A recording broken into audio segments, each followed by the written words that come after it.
Time ಇದ್ದ ಮುಗಿಸ್ಲಿ, ಬೇಗ ಮುಗಿಸ್ತಾರೆ. ನಿಮ್ಗೆ ಜಾಸ್ತಿ ಟೈಮ್ ಕೊಡುವ. ಅಶೋಕ್ ತುದಿ ಪಾಯಿಂಟ್ ಮಾತಾಡಿ, ಬೇಗ ಮಾತಾಡಿ. ನೆಕ್ಸ್ಟ್ ಸನ್ಮಾನ್ಯ ಸಭಾಧ್ಯಕ್ಷರೇ, ಉತ್ತರ ಕರ್ನಾಟಕದ ವಿಷಯಗಳ ಚರ್ಚೆಗೆ ಅವಕಾಶ ಮಾಡಿಕೊಟ್ಟಿರುವಂತಹ ತಮಗೆ ಧನ್ಯವಾದಗಳನ್ನು ತಿಳಿಸುತ್ತಾ, ಕರ್ನಾಟಕ ಏಕೀಕರಣದ ನಂತರ ರಾಜ್ಯದ ಸಮಗ್ರ ಅಭಿವೃದ್ಧಿ ದೃಷ್ಟಿಯಿಂದ ಹಲವಾರು ಸರ್ಕಾರಗಳು ತಮ್ಮದೇ ಆದ ಯೋಜನೆಗಳ ಮೂಲಕ ಅಭಿವೃದ್ಧಿಗೆ ಸಾಕಷ್ಟು ಕೊಡುಗೆಯನ್ನು ನೀಡಿದ್ದಾರೆ. ಇವತ್ತು ಉತ್ತರ ಕರ್ನಾಟಕದ ಸಮಗ್ರ ಅಭಿವೃದ್ಧಿಗೋಸ್ಕರ ಕೃಷಿ, ಶಿಕ್ಷಣ, ಆರೋಗ್ಯ ಮತ್ತು ನೀರಾವರಿ, ಅದರ ಜೊತೆಗೆ ಮೂಲಭೂತ ಸೌಕರ್ಯದ ಜಲವಂತ ಸಮಸ್ಯೆಗಳನ್ನು ಕುರಿತು ಈ ಸದನದಲ್ಲಿ ಅತ್ಯಂತ ಸುದೀರ್ಘವಾಗಿ ಚರ್ಚಿಸಿ ಪರಿಹಾರ ಕಂಡುಕೊಳ್ಳಲು ಬೆಳಗಾವಿ ಸುವರ್ಣಸೌಧ ಅತ್ಯುತ್ತಮವಾಗಿ ಬಳಕೆಯಾಗಿದ್ದು ನನ್ನೊಂದು ಅಭಿಪ್ರಾಯ. ಉತ್ತರ ಕರ್ನಾಟಕದ ಪ್ರಮುಖ ಪ್ರದೇಶವಾದ ಕಲ್ಯಾಣ ಕರ್ನಾಟಕ ಬಹಳ ಹಿಂದಿನಿಂದಲೂ ಅತ್ಯಂತ ಹಿಂದುಳಿದ ಪ್ರದೇಶವಾಗಿತ್ತು. ಇದನ್ನು ಮನಗಂಡಂತ ನಮ್ಮ ಕಾಂಗ್ರೆಸ್ ಪಕ್ಷದ UPA ಸರ್ಕಾರ ಈ ಭಾಗದ 5 ಜಿಲ್ಲೆಗಳಿಗೆ 371 ಅಂದ್ರೆ 370 ಜೆ ಕಲಮನ್ನು ಜಾರಿಗೆ ತರುವ ಮೂಲಕ ಈ ಭಾಗದ ಅಭಿವೃದ್ಧಿಗೋಸ್ಕರ ಮುನ್ನಡೆಯನ್ನು ಬರೆಯಲಾಗಿದೆ. ಇದೀಗ ಈ ಭಾಗದಲ್ಲಿ ಆಗುತ್ತಿರುವ ಅಭಿವೃದ್ಧಿ ಕಾಮಗಾರಿಗಳನ್ನು ನೋಡಿ ಇತರ ಜಿಲ್ಲೆಗಳ ಜನಪ್ರತಿನಿಧಿಗಳು ನಮ್ಮನ್ನು ಸಹಿತ ಕಲ್ಯಾಣ ಕರ್ನಾಟಕಕ್ಕೆ ಸೇರಿಸಿ ಅನ್ನುವ ಕೂಗು ಕೇಳಿ ಬರುತ್ತಿರುವುದು ತಮ್ಮ ಗಮನಕ್ಕೆ ತರಲು ಬಯಸುತ್ತೇನೆ. ಸನ್ಮಾನ್ಯ ಸಭಾಧ್ಯಕ್ಷರೇ, ಜಾಗತಿಕ ವರಮಾನದ ಹಂಚಿಕೆಯಲ್ಲಿ ಸಿದ್ಧಾಂತದ ಪ್ರಕಾರ ನಮ್ಮ ಪಕ್ಷ 2023 ಸಾಲಿನಲ್ಲಿ 5 ಗ್ಯಾರಂಟಿಗಳನ್ನು ಅತ್ಯಂತ ಪಾರದರ್ಶಕವಾಗಿ ಜಾರಿಗೆ ತಂದಿದ್ದು ತಮಗೆಲ್ಲರಿಗೂ ಗೊತ್ತಿರುವಂತಹ ವಿಷಯ. ಇವತ್ತ ಕರ್ನಾಟಕದ ಮಹಾಜನತೆಗೆ ಸನ್ಮಾನ್ಯ ನಮ್ಮ ಮುಖ್ಯಮಂತ್ರಿಗಳಾದ ಸಿದ್ದರಾಮಯ್ಯನವರು, ಉಪಮುಖ್ಯಮಂತ್ರಿಗಳಾದ ಸಿದ್ದರಾಮಯ್ಯನವರು ಕಳೆದ ಚುನಾವಣೆಯಲ್ಲಿ ಕೊಟ್ಟ ಮಾತಿನಂತೆ 5 ಗ್ಯಾರಂಟಿಗಳನ್ನು ಅತ್ಯಂತ ಪಾರದರ್ಶಕವಾಗಿ ಜಾರಿಗೆ ತರುವ ಮೂಲಕ ಕರ್ನಾಟಕದ ರಾಜ್ಯದಲ್ಲಿರುವಂತಹ ಇವತ್ತ ಬಡವರಿಗಾಗಿ ಅತ್ಯಂತ ಗುಣಮಟ್ಟದ ಯೋಜನೆಗಳನ್ನು ತಂದು ಇವತ್ತ ಪ್ರತಿಯೊಂದು ಮತಕ್ಷೇತ್ರಕ್ಕೆ 250 ಕೋಟಿ ರೂಪಾಯಿ ಗ್ಯಾರಂಟಿಗಳ ಮೂಲಕ ಅನುದಾನವನ್ನು ಕೊಟ್ಟಂತ ಹೆಮ್ಮೆ ಇವತ್ತು ನಮ್ಮ ಕಾಂಗ್ರೆಸ್ ಪಕ್ಷದ ಸರ್ಕಾರಕ್ಕೆ ಸಲ್ತೈತೆ ಅಂತ ಹೇಳಿ ಸಂದರ್ಭದಲ್ಲಿ ಹೇಳಕ್ ಬಯಸ್ತಾ ಇದ್ದೀನಿ ಅಧ್ಯಕ್ಷರೇ. ಅದ್ರ ಜೊತೆಗೆ ಬಜೆಟ್ನಲ್ಲಿ ಘೋಷಣೆ ಮಾಡಿದ ಹಾಗೆ ನಮ್ಮ ಕರ್ನಾಟಕ ಘನ ಸರ್ಕಾರ ಇವತ್ತು ಎಲ್ಲ ಯೋಜನೆಗಳನ್ನು ಇವತ್ತು ಜಾರಿಗೆ ತರುವ ಮೂಲಕ ಕೊಟ್ಟ ಮಾತಿನಂತೆ ಇವತ್ತು ನಡೆದುಕೊಳ್ತಾ ಇದೆ ಅಂತ ಹೇಳಿಕ್ಕೆ ನನಗೆ ಅತ್ಯಂತ ಸಂತೋಷ ಅನಿಸ್ತೈತಿ. ಸಮಸ್ಯೆ ಇದ್ರೆ ಹೇಳಿ. ಈಗ ಇವತ್ತು ಬಿಜೆಪಿಯ ಮುಖಂಡರು, ಬಿಜೆಪಿಯ ಸದಸ್ಯರು ಈ ಗ್ಯಾರಂಟಿಗಳ ಮೂಲಕ ಇವತ್ತು ಅಭಿವೃದ್ಧಿಗಳಾಗಿಲ್ಲ, ಮನ್ಗೋಲಿ ಅವರೇ ಯಾವುದೇ ಮತಕ್ಷೇತ್ರಗಳ ಅಭಿವೃದ್ಧಿಗಳಾಗಿಲ್ಲ ಅಂತ ಹೇಳಿ ಏನು ಬಿಜೆಪಿ ಸದಸ್ಯರು ಇವತ್ತು ನಮ್ಮ ಸರ್ಕಾರ ಮೇಲೆ ಏನು ಗೂಬೆಸೆ ಹೇರ್ತಾ ಇದ್ದಾರೆ.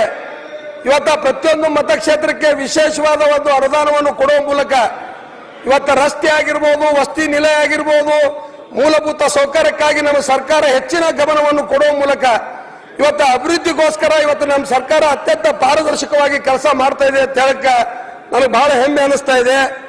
ಇವತ್ತ ಉದಾಹರಣೆಗಾಗಿ ನನ್ನ ಸಿದ್ಗಿ ಮತಕ್ಷೇತ್ರದಲ್ಲಿ ಬಹಳ ವರ್ಷಗಳಿಂದ ನೆನಗುದಿಗೆ ಬಿದ್ದಂತ ಇವತ್ತ ತೋಟಗಾರಿಕೆ ಕಾಲೇಜ್ ಇರ್ಬೋದು, ಇವತ್ತ ಮಹಾರಾಷ್ಟ್ರ ಮತ್ತು ಕರ್ನಾಟಕಕ್ಕೆ ಇವತ್ತ ಅನುಕೂಲ ಆಗುವಂತ ಇವತ್ತ ಕಡ್ಲಿ ಸೇತುವೆ ಇರಬಹುದು, ಇವತ್ತ ರಸ್ತೆಗಳಿರ್ಬೋದು, ಮೂಲಭೂತ ಸೌಕರ್ಯಗಳಿಗಾಗಿ ವಿಶೇಷವಾದ ಒಂದು ಅನುದಾನವನ್ನು ಕೊಡುವ ಮೂಲಕ, ವಸತಿ ಯೋಜನೆಗಳ ಒಂದು ಮನೆಗಳನ್ನು ಕೊಡುವ ಮೂಲಕ, ವಸತಿ ನಿಲಯಗಳನ್ನು ಕೊಡುವ ಮೂಲಕ ಇವತ್ತು ಸಿಂದಗಿ ಮತಕ್ಷೇತ್ರಕ್ಕೆ ಹೆಚ್ಚಿನ ಆದ್ಯತೆಯನ್ನು ಕೊಟ್ಟಿದ್ದಾರೆ.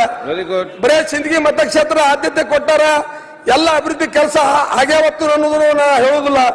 ಅದ್ರ ಜೊತೆಗೆ ಇವತ್ತು ಆಲ್ಮೇಲ ನನ್ನ ಸಿಂದಗಿ ಮತಕ್ಷೇತ್ರದಲ್ಲಿ ಬರುವಂತಹ ಆಲ್ಮೇಲ್ ತಾಲೂಕು ಹೊಸದಾಗಿ ರಚನೆ ಆದಂತ ತಾಲೂಕು. 5 ವರ್ಷಗಳಿಂದ ಇವತ್ತ ಹಿಂದೆ ರಚನೆ ಆದಂತಹ ಆಲ್ಮೇಲ್ ತಾಲೂಕಿಗೆ ಇವತ್ತು ಇನ್ನೂವರೆಗೆ ಯಾವುದೇ ಇವತ್ತು ಆಡಳಿತ ಕಚೇರಿಗಳಿಲ್ಲ. ಸನ್ಮಾನ್ಯ ಸಭಾಧ್ಯಕ್ಷರೇ, ತಮ್ಮ ಮೂಲಕ ಮುಖ್ಯಮಂತ್ರಿಗಳಿಗೆ ನಾನು ಮನವಿ ಮಾಡ್ಕೋತೀನಿ, ಆಲ್ಮೇಲ್ ತಾಲೂಕಿಗೆ ಇನ್ನೂ ಹೆಚ್ಚಿನ ಕಚೇರಿಗಳನ್ನು, ಇವತ್ತು ಸಬ್ ರಿಜಿಸ್ಟರ್ ಆಫೀಸ್ ಕಚೇರಿ ಇಲ್ಲ, ಮಿನಿ ವಿಧಾನಸೌಧ ಕಟ್ಟಡ ಇಲ್ಲ.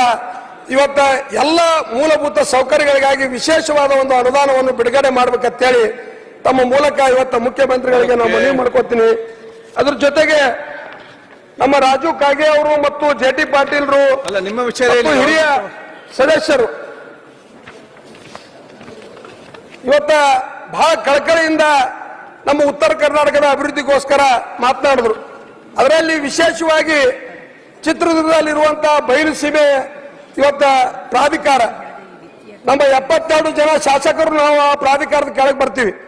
ಆದ್ರೆ ಪ್ರತಿ ವರ್ಷ ನಮ್ಗೆ ಅನುದಾನ ಎಷ್ಟು ಸಿಗ್ತೈತೆ ಅಂದ್ರೆ ಕೇವಲ 35 ಲಕ್ಷ ರೂಪಾಯಿ ಸಿಗ್ತೈತಿ. ಇದರಿಂದ ಯಾವುದೇ ಅಭಿವೃದ್ಧಿ ಕಾರ್ಯಗಳನ್ನು ಮಾಡೋದಾಗುದಿಲ್ಲ.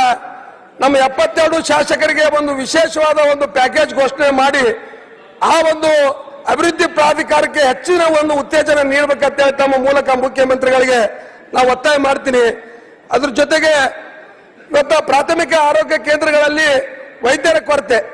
ಇವತ್ತು ಪ್ರಾಥಮಿಕ ಆರೋಗ್ಯ ಕೇಂದ್ರಗಳಲ್ಲಿ ವೈದ್ಯರಿಲ್ಲ, ಸಮುದಾಯ ಆರೋಗ್ಯ ಕೇಂದ್ರಗಳಲ್ಲಿ ವೈದ್ಯರಿಲ್ಲ, ತಾಲೂಕಾ ಮಟ್ಟದ ಆರೋಗ್ಯ ಕೇಂದ್ರಗಳಲ್ಲಿ ವೈದ್ಯರಿಲ್ಲ. Last minute. ಅದಕ್ಕೆ ತಮ್ಮ ಮೂಲಕ ಇವತ್ತ ಆರೋಗ್ಯ ಮಂತ್ರಿಗಳಿಗೆ ಮುಖ್ಯಮಂತ್ರಿಗಳಿಗೆ ನಾನು ಮನವಿ ಮಾಡ್ಕೋತೀನಿ. ಇವತ್ತು ಪಶು ವೈದ್ಯರು ಮತ್ತು ಸರ್ಕಾರಿ ಇವತ್ತು ಸಮುದಾಯ ಕೇಂದ್ರಗಳಲ್ಲಿರುವಂತಹ ವೈದ್ಯರ ಕೊರತೆಯನ್ನು ತಾವು ಸರ್ಕಾರದ ಮೂಲಕ ಇವತ್ತು ಬಗೆಹರಿಸಬೇಕಂತ ಹೇಳಿ ತಮ್ಮಲ್ಲಿ ಮನವಿ ಮಾಡ್ಕೋತೀನಿ. ದಿನಕರ್ ಶೆಟ್ಟಿ ಕೇವಲ 2 ನಿಮಿಷ ಲಾಸ್ಟ್ 2 ನಿಮಿಷ. ಓಕೆ. ಅದ್ರ ಜೊತೆಗೆ ಸೌಲಭ್ಯದ ಬಗ್ಗೆ ನಮ್ಮ ಹಿರಿಯ ಸದಸ್ಯರು ಮಾತಾಡಿದ್ರು. ನಮ್ಮ ಭಾಗ ಏನಪ್ಪಾ ಅಂತಂದ್ರೆ ನೀರಾವರಿಗೆ ಒಳಪಟ್ಟಂತ ಭಾಗ. ಇವತ್ತು ನಾವು ನೀರಾವರಿಗೆ ಒಳಪಟ್ಟದ್ರಿಂದ ಹೆಚ್ಚಿನ ನಾವು ನೀರಾವರಿ ಸೌಲಭ್ಯವನ್ನು ಉಪಯೋಗ ಮಾಡೋದ್ರಿಂದ ನಮ್ಮ ಜಮೀನುಗಳು ಇವತ್ತು ಸೌಳ ಆಗಿ ಇವತ್ತು ಪರಿವರ್ತನೆಗೊಂಡವ.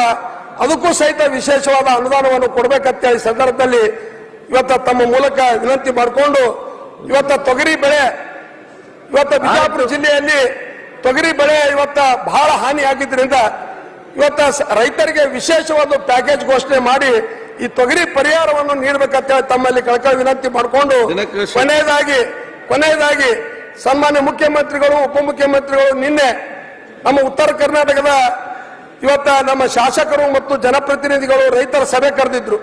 ಎದಕ್ಕೆ ಕರೆದಿದ್ರು ಅಂದ್ರೆ ನಮ್ಮ ಉತ್ತರ ಕರ್ನಾಟಕದ ಜೀವನಾಡಿಯಾದ ಕೃಷ್ಣಾ ಮೇಲ್ದಂಡೆ ಯೋಜನೆಯ ಒಂದು ಶಾಶ್ವತವಾದ ಪರಿಹಾರ ಕಂಡುಕೊಳ್ಳುವ ನಿಟ್ಟಿನಲ್ಲಿ ಇವತ್ತು ಸಭೆ ಕರೆದಿದ್ರು. ಆ ಸಭೆಯಲ್ಲಿ ಇವತ್ತು ಸನ್ಮಾನ್ಯ ಮುಖ್ಯಮಂತ್ರಿಗಳು ನಮ್ಮ ಎಲ್ಲ ಜನಪ್ರತಿನಿಧಿಗಳಿಗೆ ರೈತರಿಗೆ ಅತ್ಯಂತ ಸ್ಪಷ್ಟವಾದ ಭರವಸೆಗಳನ್ನು ಏನ್ ಕೊಟ್ಟಾರಪ್ಪ ಅಂತಂದ್ರೆ ಇವತ್ತು ಜಮೀನು ಕಳೆದುಕೊಂಡಂತ ರೈತರಿಗೆ ಸೂಕ್ತವಾದ ಇವತ್ತ ಬೆಲೆ ನಿಗದಿ ಮಾಡ್ತೀವಿ ಅಂತ ಹೇಳಿ ಅವರು ಭರವಸೆ ಕೊಟ್ಟಾರ. ಪುನರ್ವಸತಿ ಪುನರ್ ನಿರ್ಮಾಣ ಕಾಲುವೆಗೆ ಮತ್ತು ವಿಶೇಷವಾಗಿ ಆಲಿಮಟ್ಟಿ ಅಣೆಕಟ್ಟನ್ನು 524ಕ್ಕೆ ಏರಿಸುವಂತ ಸ್ಪಷ್ಟವಾದ ಭರವಸೆಯನ್ನು ಕೊಟ್ಟಾರ. ಅದಕ್ಕಾಗಿ ನಮ್ಮ ಉತ್ತರ ಕರ್ನಾಟಕದ ಎಲ್ಲ ರೈತರ ಪರವಾಗಿ ಜನಪ್ರತಿನಿಧಿಗಳ ಪರವಾಗಿ ಸನ್ಮಾನ್ಯ ಮುಖ್ಯಮಂತ್ರಿಗಳಿಗೆ ಉಪಮುಖ್ಯಮಂತ್ರಿಗಳಿಗೆ ನಾನು ಹೃತ್ಪೂರ್ವಕವಾದ ಅಭಿನಂದನೆಗಳನ್ನು ಸಲ್ಲಿಸ್ತಾ ಇದ್ದೀನಿ. ಈ ಒಂದು ಅವಕಾಶ ಕೊಟ್ಟಿದ್ದಕ್ಕಾಗಿ